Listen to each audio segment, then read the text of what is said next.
Hi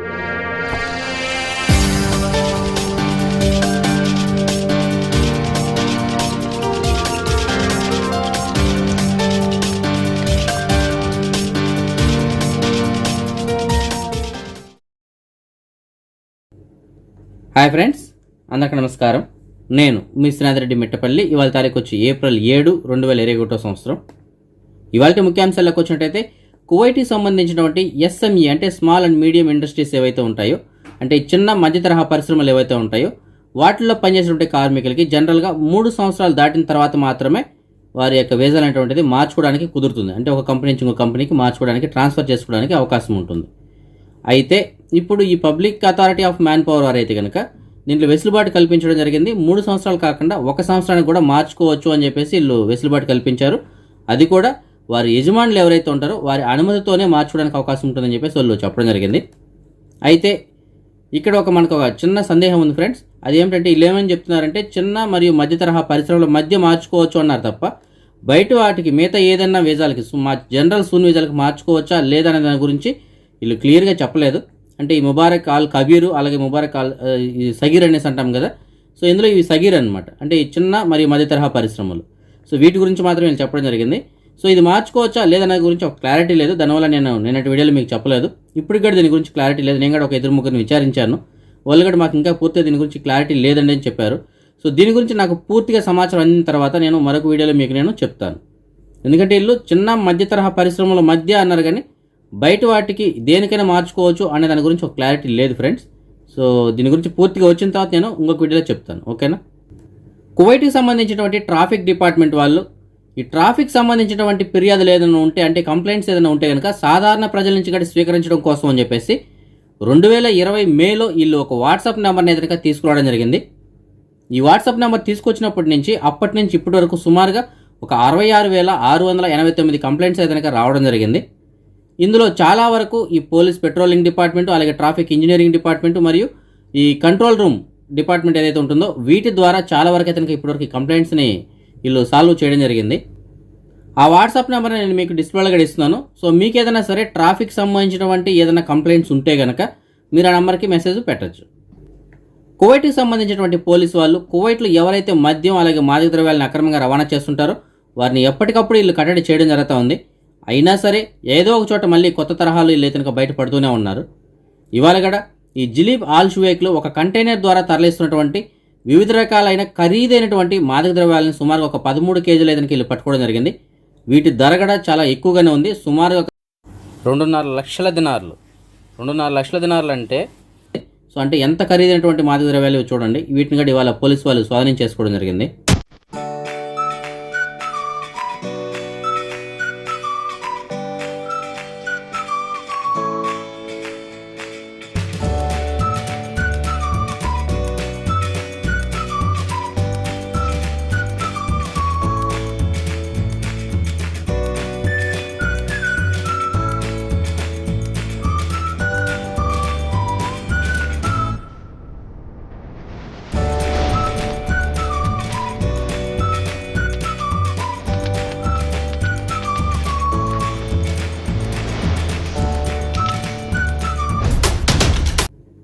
ఖైతాన్లోని ఒక ఏరియాలో bachelors room దగ్గర జరిగినటువంటి గొడవల్లో ఒక ఈజిప్ట్ అతను ఇంకొక అతను అయితే కత్తితోటి పొడిచి చంపడం జరిగింది.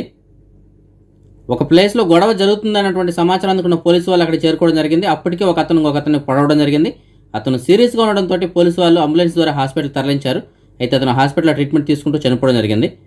ఎవరైతే కత్తితో పొడిచారో అతన్ని పోలీసు వాళ్ళు అదుపులో తీసుకుని ప్రస్తుతానికి విచారిస్తున్నారు. కువైట్కి సంబంధించినటువంటి MOI అంటే మినిస్ట్రీ ఆఫ్ ఇంటీరియర్ వాళ్ళు అందించినటువంటి సమాచారం మేరకు కువైట్లో నిన్న హోమ్ క్వారంటైన్ అలాగే కర్ఫ్యూను ఉల్లంఘించిన వారి సంఖ్య అయితే కనుక 16గా ఉంది. అందులో కువైట్కి సంబంధించిన పౌరులు ఒక 12 మంది ఉన్నారు. ప్రవాసీలు అయితే ఒక 4 ఉన్నారు. అమెరికా ప్రభుత్వం అమెరికాలో ఎవరైతే కరోనా టీకాలు తీసుకొని ఉంటారో అలాంటి వారికి కొన్ని వెసులుబాట్లు అయితే కల్పించడం జరిగింది. అమెరికాలో ఎవరైతే టీకాలు తీసుకొని ఉంటారో అలాంటి వారు వేరే దేశాలకు వెళ్తున్నప్పుడు ఈ PCR టెస్ట్ అయితే అవసరం లేదు. ఒకవేళ అవతల దేశాలు తప్పనిసరిగా PCR కావాలంటేనే మాత్రం వాళ్ళు చేయించుకొని వెళ్ళొచ్చు, లేదంటే మాత్రం అవసరం లేదు అని చెప్పేసి చెప్తున్నారు. అలాగే తిరిగి వచ్చేటప్పుడు తప్పనిసరిగా PCR టెస్ట్ ఉండాలి. అలాగే వాళ్ళకి హోమ్ క్వారంటైన్ కానీ ఏమీ ఉండదు, వాళ్ళు స్వేచ్ఛగా బయట తిరగచ్చు అని చెప్పేసి కూడా చెప్తున్నారు. అయితే ఎవరైతే వ్యాక్సిన్స్ తీసుకోకుండా వెళ్ళడం కానీ రావడం కానీ చేస్తుంటారో అలాంటి వారికి మాత్రం ప్రస్తుతానికి ఏవైతే చట్టాలు ఉన్నాయో వాటిని వాళ్ళు తప్పనిసరిగా పాటించాలని చెప్పేసి చెప్తున్నారు. సో అమెరికా లాంటి దేశాలు కరోనా వ్యాక్సిన్ తీసుకుంటే వాళ్ళకి స్వేచ్ఛలైతనికి ఇవ్వడం జరిగింది, బయట వెళ్ళడానికి కానీ రావడానికి కానీ. సేమ్ అదేవిధంగా ఫ్యూచర్లో కువైట్ కానీ మన భారతదేశంలో కూడా ఈ వ్యాక్సిన్స్ తీసుకున్నటువంటి వారికి కొన్ని ప్రత్యేకమైనటువంటి వెసులుబాట్లు కల్పించే అవకాశాలు ఉన్నాయి. ఇప్పటికే కువైట్ ప్రభుత్వం కూడా కరోనా వ్యాక్సిన్ తీసుకుని ఎవరైతే కువైట్కి వస్తారో అలాంటి వారికి ఈ హోమ్ క్వారంటైన్ నుంచి మినహాయింపు, అలాగే ఈ పెయిడ్ క్వారంటైన్ నుంచి కూడా మినహాయింపులు అయితే ఇస్తామని చెప్పేసి చెప్పడం జరిగింది. సో ఈ ఫ్యూచర్లో ఇంకా మరింత కొన్ని వెసులుబాట్లు అయితే వచ్చే అవకాశాలు కూడా ఉన్నాయి. తెలంగాణలో ఉన్నటువంటి గల్ఫ్ కార్మికులు ఎవరైతే ఉంటారో అలాంటి వారందరికీ కొన్ని ప్రత్యేకమైనటువంటి ప్యాకేజీలు కల్పించాలని చెప్పేసి వీళ్ళు ఎప్పటి నుంచే గవర్నమెంట్ని కోరుతున్నారు. ఉదాహరణ చెప్పాలంటే ఆంధ్రప్రదేశ్లో ఏదైతే ప్రవాసాంధ్ర భరోసా బీమా పథకం ఉందో అలాంటి దాన్ని తెలంగాణలో కూడా ప్రవేశపెట్టాలని చెప్పేసి వీళ్ళు ఎప్పటి నుంచో ప్రయత్నిస్తున్నారు, పోరాటాలు చేస్తున్నారు. అయినా కానీ తెలంగాణ ప్రభుత్వం అయితే కనుక దీనికి ఇంతవరకు స్పందించలేదు. అయితే దీని గురించి తెలంగాణలో ఉన్నటువంటి 6 జిల్లాలకు సంబంధించినటువంటి గల్ఫ్ వలస కార్మికుల సంఘాల నాయకులు అయితే కనుక హైదరాబాద్ నుంచి తిరువనంతపురం ఇవాళ కేరళకి అయితే కనుక వెళ్ళడం జరిగింది. కేరళలో కేరళ ప్రభుత్వం గల్ఫ్ కార్మికుల కోసం అని చెప్పేసి ఎలాంటి సంక్షేమ పథకాలను అయితే కనుక ప్రవేశపెట్టింది, అలాంటి వాటిని వీళ్ళు డైరెక్ట్గా చూసి వాటిపైన ఒక అవగాహన తెచ్చుకొని అదే దీన్ని వీళ్ళు తెలంగాణకు తిరిగి వచ్చిన తర్వాత గవర్నమెంట్కి అయితే కనుక సమర్పించడం జరుగుతుంది. అప్పుడు దీనిపైన ఒక నిర్ణయం అనేటువంటిది గవర్నమెంట్ తీసుకునే అవకాశాలు కూడా ఉన్నాయి.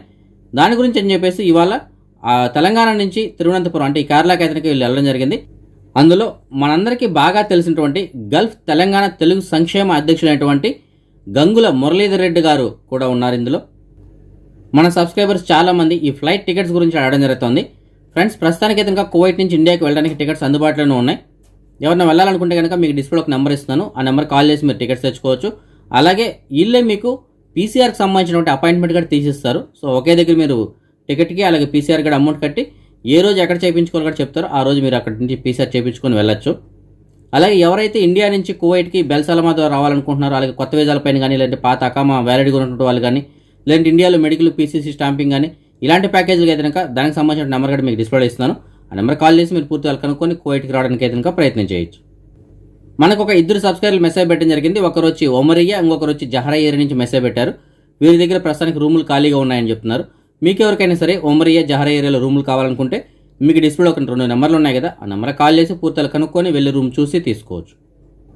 అదే మనం ఈ మనీ ఎక్స్చేంజ్ విషయానికి వచ్చినట్టయితే ఫ్రెండ్స్, మన సబ్స్క్రైబర్స్ చాలా మంది అడుగుతున్నారు, అన్న మీరు మనీ ఎక్స్చేంజ్ రేట్ అనేటువంటిది మీరు రాత్రి టైంలో పెడుతున్నారు కదా వీడియో టైంలో, దానివల్ల ఏమవుతుందంటే మేము మరుసటి రోజు వెళ్ళేటప్పటికి ఆ రేట్ అనేటువంటిది మారిపోతుంది. కాబట్టి మధ్యాహ్నం పూట కానీ ఉదయం పూట కానీ పెట్టినట్టయితే బాగుందని చెప్పేసి చెప్తున్నారు.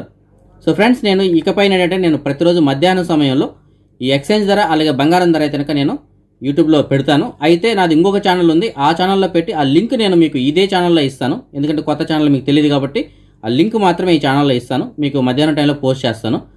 అలాంటి అప్డేట్స్ మీకు ఎప్పటికప్పుడు కావాలనుకుంటుగా ఉంటే ఆ లింక్ని మీరు ఓపెన్ చేసి ఇంకొక ఛానల్ అది ఏదైతే ఉందో ఆ ఛానల్ని మీరు సబ్స్క్రైబ్ చేసుకోండి, ఓకేనా? అప్పుడు మీకైతే కనుక ప్రతిరోజు ఈ అప్డేట్స్ అనేవి అందుతాయి. ఇవాళ మనం ఎక్స్చేంజ్ ధర చూసుకున్నట్టయితే ఇవాళ చాలా బాగుంది ఫ్రెండ్స్. రేటు ఒక దినార్కి వచ్చి మన భారతదేశం రూపీస్లో 244 రూపాయల 20 పైసలుగా ఉంది. కాబట్టి ఎవరిని అమౌంట్ పంపించుకున్నట్టుగా ఉంటే ఇవాళ పంపించుకోవడానికి ట్రై చేయండి. అలాగే ఈ కువైట్ అటువంటి ఆల్ములా ఎక్స్చేంజ్ సెంటర్ వారు కొత్త బ్రాంచ్ని కూడా ఓపెన్ చేయడం జరిగింది. ఆల్రెడీ వీళ్ళకి ఒక 95 బ్రాంచ్లు అయితే ఉన్నాయి. ఇప్పుడు 96 బ్రాంచ్గా కుర్తుబా ఏరియాలో వీళ్ళు ఓపెన్ చేశారు. సో కుర్తుబా ఏరియాకి చుట్టుపక్కల ఎవరైనా సరే మన వాళ్ళు ఉంటే కనుక ఈ సర్వీస్ను వాళ్ళు ఉపయోగించుకోవచ్చు. అదే మనం బంగారం విషయానికి వచ్చినట్టయితే కువైట్లో ఉన్న మాలియాలో ఉన్నటువంటి సూకల్వతియాలో ఉన్న ఎఫ్కే జ్యువెలర్స్ వాళ్ళు అందించినటువంటి సమాచారం మేరకు 1 గ్రాము బంగారం వచ్చి 22 క్యారెట్ల బంగారం అయితే 16 దినార్ల 400 పిల్స్గా ఉంది. అదే 24 క్యారెట్ల బంగారం అయితే 16 దినార్ల 960 పిల్స్గా ఉంది. ఇప్పుడు మనం ఈ కరోనా వ్యాధికి సంబంధించినటువంటి అప్డేట్స్ చూద్దాం. ముందుగా కువైట్ విషయానికి వచ్చినట్టయితే కువైట్లో ఇవాళ మళ్ళీ కరోనా కొత్త కేసులు అయితే కనుక పెరగడం జరిగింది. గడిచిన 24 గంటల్లో కువైట్లో సుమారు ఒక 10,432 మందికి కరోనా టెస్టులు చేయగా అందులో ఒక 1,517 మందికి ఈ కరోనా పాజిటివ్ అయితే రావడం జరిగింది. దీంతో కలిపి ఇప్పటివరకు కువైట్లో నమోదైనటువంటి మొత్తం కేసుల సంఖ్య 2,41,469 చేరుకుంది. ఇందులో సుమారుగా 14,064 మంది వ్యాధికి ఇంకా ట్రీట్మెంట్ తీసుకుంటుండగా ఇవాళ సుమారుగా 1,325 మంది వ్యాధి నుంచి కోలుకోవడంతో మొత్తం కోలుకున్న వారి సంఖ్య 2,26,026కి చేరుకుంది.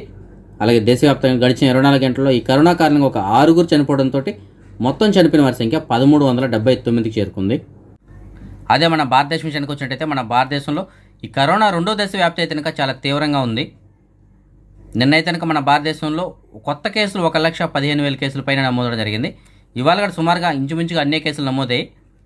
అలాగే మన భారతదేశంలో ఇప్పటి వరకు సుమారుగా ఒక 8,70,77,474 మందికి టీకాలు అయితే అందించడం జరిగింది. గడిచిన 24 గంటల్లో మన భారతదేశంలో సుమారుగా 1,14,300 కొత్త కరోనా కేసులు రావడంతో మొత్తం కేసుల సంఖ్య 1,29,14,146కి చేరుకుంది. ఇందులో సుమారుగా ఒక 8,97,316 మంది వ్యాధికి ఇంకా ట్రీట్మెంట్ తీసుకుంటుండగా ఇవాళ సుమారుగా 54,982 మంది వ్యాధి నుంచి కోలుకోవడంతో మొత్తం కోలుకున్న వారి సంఖ్య 1,18,44,755కి చేరుకుంది. అలాగే దేశవ్యాప్తంగా గడిచిన 24 గంటల్లో ఒక 626 మంది వ్యాధి కారణంగా చనిపోవడంతో మొత్తం చనిపోయిన వారి సంఖ్య 1,66,832కి చేరుకుంది. మహారాష్ట్రలో గడిచిన 24 గంటల్లో 59,907 కొత్త కేసులు నమోదే. కేరళలో 3,500 కేసులు, అలాగే కర్ణాటకలో 6,976 కేసులు, తమిళనాడులో 3,986, ఢిల్లీలో 5,500, ఉత్తరప్రదేశ్లో 6,000 కేసులు చొప్పున నమోదు జరిగింది. అదే మన తెలుగు రాష్ట్రాల విషయానికి వచ్చినట్టయితే ఆంధ్రప్రదేశ్లో గడిచిన 24 గంటల్లో 2,331 కొత్త కరోనా కేసులు రావడంతో మొత్తం కేసుల సంఖ్య 9,13,274కి చేరుకుంది. ఇందులో ఒక 13,276 మంది వ్యాధికి ఇంకా ట్రీట్మెంట్ తీసుకుంటుండగా ఇవాళ సుమారుగా 853 మంది వ్యాధి నుంచి కోలుకోవడంతో మొత్తం కోలుకున్న వారి సంఖ్య 8,92,736కి చేరుకుంది. అలాగే రాష్ట్ర వ్యాప్తంగా గడిచిన 24 గంటల్లో ఒక 11 మంది వ్యాధి కారణంగా చనిపోవడంతో మొత్తం చనిపోయిన వారి సంఖ్య 7,262కి చేరుకుంది. ఆంధ్రప్రదేశ్లో నమోదైన కేసులు గడిచిన 24 గంటల్లో ఏ జిల్లాలో ఎన్ని కేసులు నమోదైన మనం చూసుకున్నట్టయితే తూర్పుగోదావరి జిల్లాలో 29 కేసులు నమోదై, పశ్చిమ గోదావరిలో 20, చిత్తూరులో 296, గుంటూరులో 368, అనంతపురంలో 202, నెల్లూరులో 186, విశాఖపట్నంలో 298, ప్రకాశంలో 110, కర్నూలులో 176, కడపలో 149, కృష్ణాలో 327, శ్రీకాకుళంలో 123, అలాగే విజయనగరంలో 47 కేసుల చొప్పున నమోదు జరిగింది. అదే మనం తెలంగాణ విషయానికి వచ్చినట్టయితే తెలంగాణలో గడిచిన 24 గంటల్లో 1,914 కొత్త కేసులు రావడంతో మొత్తం కేసుల సంఖ్య 3,16,649 చేరుకుంది. ఇందులో ఒక 11,617 మంది వ్యాధికి ఇంకా ట్రీట్మెంట్ తీసుకుంటుండగా ఇవాళ సుమారుగా 285 మంది వ్యాధి నుంచి కోలుకోవడంతో మొత్తం కోలుకున్న వారి సంఖ్య 3,03,298 చేరుకుంది. అలాగే రాష్ట్ర వ్యాప్తంగా గడిచిన 24 గంటల్లో ఒక 5గురి వ్యాధి కారణంగా చనిపోవడంతో మొత్తం చనిపోయిన వారి సంఖ్య 1,734కి చేరుకుంది. అదే మనం ప్రపంచవ్యాప్తంగా చూసుకున్నట్టయితే ప్రపంచవ్యాప్తంగా ఇప్పటివరకు సుమారుగా ఒక 13,33,00,000 కేసులు నమోదకంగా అందులో 10,75,00,000 మంది అదనక వ్యాధి నుంచి ఇప్పటివరకు కోలుకోవడం జరిగింది. అలాగే ఒక 28,91,000 మంది అదనక వ్యాధి కారణంగా ఇప్పటివరకు చనిపోవడం జరిగింది. అదే మనం నిన్నటి విషయానికి వచ్చినట్టయితే ప్రపంచం మొత్తం మీద నిన్న సుమారుగా ఒక 5,87,000 కేసులు నమోదకంగా అందులో అమెరికాలో 62,000 కేసులు నమోదై, బ్రెజిల్లో 82,000, మన భారతదేశంలో 1,10,269 కేసులు, ఫ్రాన్స్లో 8,000, రష్యాలో 8,000, అలాగే టర్కీలో 49,000 కేసుల చొప్పున నమోదు జరిగింది. మన సబ్స్క్రైబర్లు చాలామంది ఈ జాబ్ వేకెన్సీస్ గురించి వెయిట్ చేస్తుంటారు. కాబట్టి మీకు తెలిసిన చోట ఎక్కడైనా సరే పార్ట్ టైం కానీ ఫుల్ టైం కానీ ఏదైనా వేకెన్సీలు ఉంటే కనుక వీడియో కింద డిస్క్రిప్షన్లో నా వాట్సాప్ నెంబర్ ఉంటుంది. ఆ నెంబర్కి మీరు మెసేజ్ ద్వారా తెలియజేయగలరు. ఇవాళ కూడా మనకి కొంతమంది సబ్స్క్రైబర్లు మెసేజ్ పెట్టారు. అందులో ఒక సబ్స్క్రైబర్ మనకి జహరా ఏరియా నుంచి మెసేజ్ పెట్టడం జరిగింది. ఒక కువైటీ అతను కార్లు ఇన్స్టాల్మెంట్లో ఇస్తారంట, అంటే ఈఎంఐల కింద ఇస్తారంట. సో ఎవరికైనా సరే కార్లు కావాలనుకున్నట్టుకుంటే మీకు డిస్ప్లే ఒక నెంబర్ ఉంది కదా, ఆ నెంబర్ కాల్ చేసి పూర్తిగా కనుక్కొని వెళ్ళి మీరు కార్ ఏదైనా ఇన్స్టాల్మెంట్లో తీసుకోవచ్చు. ఇంకొక సబ్స్క్రైబర్ మనకి మిష్రఫ్ ఏరియా నుంచి మెసేజ్ పెట్టడం జరిగింది. ఒక కువైట్ వాళ్ళతో పనిచేయడానికి డ్రైవర్ ఒకరు కావాలని చెప్తున్నారు. అది కూడా ఒక నెలకు మాత్రమే కావాలంట, మంచి జీతం ఇస్తారంట. దీనికి సంబంధించినటువంటి పూర్తిల కోసం అయితే మీకు డిస్ప్లే ఒక నెంబర్ ఉంది కదా, ఆ నెంబర్ కాల్ చేసి పూర్తిగా కనుక్కొని వెళ్ళగలరు. ఇంకొక సబ్స్క్రైబర్ మనకి జాబర్ అల్ అహ్మద్ ఈ ఏరియా నుంచి మెసేజ్ పెట్టడం జరిగింది. ఒక కువైట్ వాళ్ళ ఇంట్లో పనిచేయడానికి ఒక వంట మనిషి కావాలని చెప్తున్నారు. క్లీనింగ్ చేసుకుంటూ వంట చేసుకోవాలంట. జీతం కూడా ఒక 254 ఉంటుందని చెప్తున్నారు. అయితే వీళ్ళకి అలాతులుగా పనిచేయడానికైనా సరే, లేదు అంటే వెళ్ళి రావడానికైనా సరే అవకాశం ఉంటుందని చెప్తున్నారు. దీనికి సంబంధించినటువంటి పూర్తిల కోసం అయితే మీకు డిస్ప్లే ఒక నెంబర్ ఉంది కదా, నెంబర్ కాల్ చేసి పూర్తిగా కనుక్కొని వెళ్ళగలరు. ఇంకొక సబ్స్క్రైబర్ మనకి సాద్ అల్ అబ్దుల్లా ఈ ఏరియా నుంచి మెసేజ్ పెట్టడం జరిగింది. ఒక కువైట్ వాళ్ళతో పనిచేయడానికి ఒక వంట మనిషి కావాలని చెప్తున్నారు. మంచి జీతం ఇస్తారంట. దీనికి సంబంధించినటువంటి పూర్తిల కోసం అయితే మీకు డిస్ప్లే ఒక నెంబర్ ఉంది కదా, ఆ నెంబర్ కాల్ చేసి పూర్తిగా కనుక్కొని వెళ్ళగలరు. ఇంకొక సబ్స్క్రైబర్ కూడా మనకి వాహా ఏరియా నుంచి మెసేజ్ పెట్టడం జరిగింది. ఒక కువైట్ వాళ్ళతో పనిచేయడానికి ఒక వంట మనిషి కావాలని చెప్తున్నారు. మంచి జీతం ఇస్తారు, అలాగే మంచి ఇల్లు అని చెప్తున్నారు. దీనికి సంబంధించినటువంటి పూర్తిల కోసం అయితే మీకు డిస్ప్లే ఒక నెంబర్ ఉంది కదా, నెంబర్ కాల్ చేసి పూర్తిగా కనుక్కొని వెళ్ళగలరు. ఇంకొక సబ్స్క్రైబర్ మనకి జహరాలోని గసర్ ఏరియా నుంచి మెసేజ్ పెట్టడం జరిగింది. ఒక కువైట్ వాళ్ళ ఇంట్లో పనిచేయడానికి ఒక కద్దమ్మ కావాలని చెప్తున్నారు. అది కూడా నూసుదవానికి కావాలని చెప్తున్నారు. దీనికి సంబంధించినటువంటి పూర్తిల కోసం అయితే మీకు డిస్ప్లే ఒక నెంబర్ ఉంది కదా, నెంబర్ కాల్ చేసి పూర్తిగా కనుక్కొని వెళ్ళగలరు. ఇంకొక సబ్స్క్రైబర్ మనకి జహరాలోని న్యూ నసీం ఏరియా నుంచి మెసేజ్ పెట్టడం జరిగింది. వీళ్ళకి కూడా ఒక కద్దమ్మ కావాలని చెప్తున్నారు, నూసుదవాం కోసం అని చెప్పేసి. మంచి జీతము అలాగే మంచి ఇల్లు అంట. దీనికి సంబంధించినటువంటి పూర్తిల కోసం అయితే మీకు డిస్ప్లే ఒక నెంబర్ ఉంది కదా, నెంబర్ కాల్ చేసి పూర్తిగా కనుక్కొని వెళ్ళగలరు. ఇంకొక సబ్స్క్రైబర్ మనకి మెసేజ్ పెట్టడం జరిగింది. ఒక కువైట్ వాళ్ళతో పనిచేయడానికి ఒక కద్దామా కావాలని చెప్తున్నారు, మంచి జీతం అలాగే మంచి ఇల్లు అని చెప్తున్నారు. దీనికి సంబంధించినటువంటి పూర్తిల కోసం అయితే మీకు డిస్ప్లే ఒక నెంబర్ ఉంది కదా, నెంబర్ కాల్ చేసి పూర్తిగా కనుక్కొని వెళ్ళగలరు. ఇంకొక సబ్స్క్రైబర్ మనకి సాల్వా ఏరియా నుంచి మెసేజ్ పెట్టడం జరిగింది. ఒక కువైట్ వాళ్ళతో పనిచేయడానికి ఒక డ్రైవర్ కావాలని చెప్తున్నారు, మంచి జీతం ఇస్తారంట. దీనికి సంబంధించినటువంటి పూర్తిల కోసం అయితే మీకు డిస్ప్లే ఒక నెంబర్ ఉంది కదా, నెంబర్ కాల్ చేసి పూర్తిగా కనుక్కొని వెళ్ళగలరు. ఇంకొక సబ్స్క్రైబర్ మనకి ఆదాన్ ఏరియా నుంచి మెసేజ్ పెట్టడం జరిగింది. ఒక కువైట్ వాళ్ళతో క్లీనింగ్ కోసం అని చెప్పేసి ఒక కద్దామా కావాలని చెప్తున్నారు, జీతం కూడా ఒక 200 దినాలుగా ఉంటుందని చెప్తున్నారు. దీనికి సంబంధించినటువంటి పూర్తిల కోసం అయితే మీకు డిస్ప్లే ఒక నెంబర్ ఉంది కదా, ఆ నెంబర్ కాల్ చేసి పూర్తిగా కనుక్కొని వెళ్ళగలరు. ఇవాళ మన సబ్స్క్రైబర్స్ యొక్క కొంతమంది పిల్లలు పుట్టినరోజు జరుపుకోవడం జరుగుతుంది. అందులో షేక్ సానియా ఇవాళ 9వ సంవత్సరం పుట్టినరోజు జరుపుకోవడం జరుగుతుంది. అలాగే బాబీ ఇవాళ పుట్టినరోజు జరుపుకోవడం జరుగుతుంది. వీరిద్దరికి నా తరపున అలాగే మన ఛానల్ సబ్స్క్రైబర్స్ అందరి తరపున పుట్టినరోజు శుభాకాంక్షలు.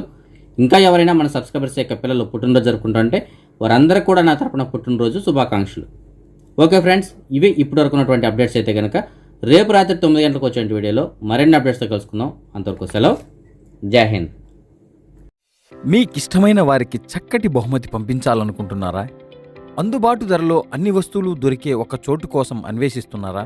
కళ్ళజోళ్ల నుండి వ్రిస్ట్ వాచెస్ వరకు, సాఫ్ట్ టాయ్స్ నుండి పర్ఫ్యూమ్స్ వరకు, హెయిర్ బ్యాండ్స్ నుండి హ్యాండ్ బ్యాగ్స్ వరకు, లిప్స్టిక్ నుండి మేకప్ కిట్స్ వరకు, మరెన్నో రకాల లేడీస్ యాక్సెసరీస్, ఎలక్ట్రానిక్ ఐటమ్స్ మరియు ఇమిటేషన్ జ్యువెలరీ సరసమైన ధరల్లో సాల్మియాలో మన తెలుగువారిచే నడపబడుతున్న మన fancy shop smart gifts and నవెల్టీస్.